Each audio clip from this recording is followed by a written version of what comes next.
monde. Oui, ça y est, c'est officiel. C'est l'automne. On a sorti le pull, les gars. Oh.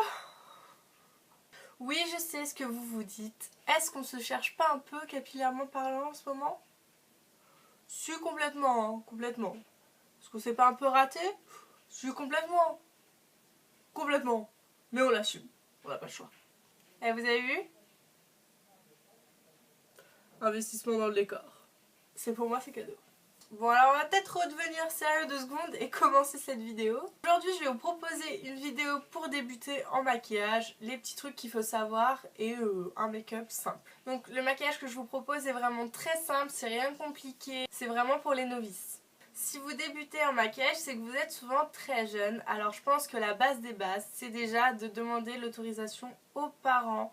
Oui, je sais, c'est chiant, mais faut le faire parce que les filles qui se maquillent en cachette dans les toilettes de l'école ou dans le bus, c'est souvent une catastrophe. Vaut mieux rien faire que faire ça, quoi. Franchement, c'est horrible. S'ils disent oui, vous allez être vraiment beaucoup plus à l'aise. Vous pouvez faire ça chez vous et ça donnera vraiment un meilleur rendu. Si vous êtes jeune, il y a de grandes chances pour que vous ayez des boutons. Et là, je sais que c'est chiant, mais il faut vraiment laisser votre peau vivre.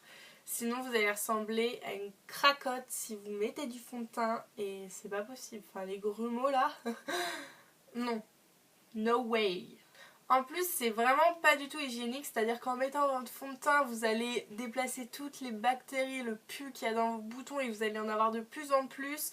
C'est pas possible, franchement faut rien mettre. Je sais c'est très dur parce que c'est très complexant, mais faut les laisser vivre quoi.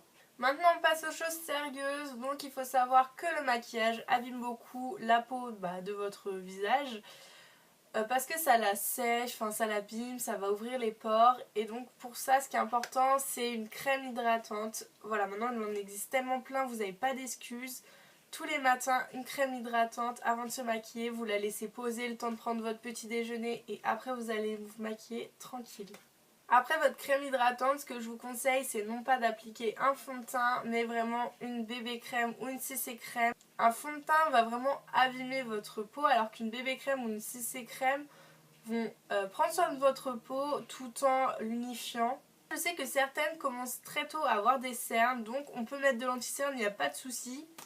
À condition que ça soit en stick. Enfin moi personnellement je trouve ça mieux pour débuter parce qu'ils sont plus gras et donc c'est plus simple de l'appliquer. Voilà pour le teint, je pense qu'on s'arrête là. Franchement le blush, le bronzer et tout, c'est assez compliqué à maîtriser. Je vous ferai sûrement une petite vidéo là-dessus. Mais bon voilà, je pense qu'unifier le teint c'est déjà très bien.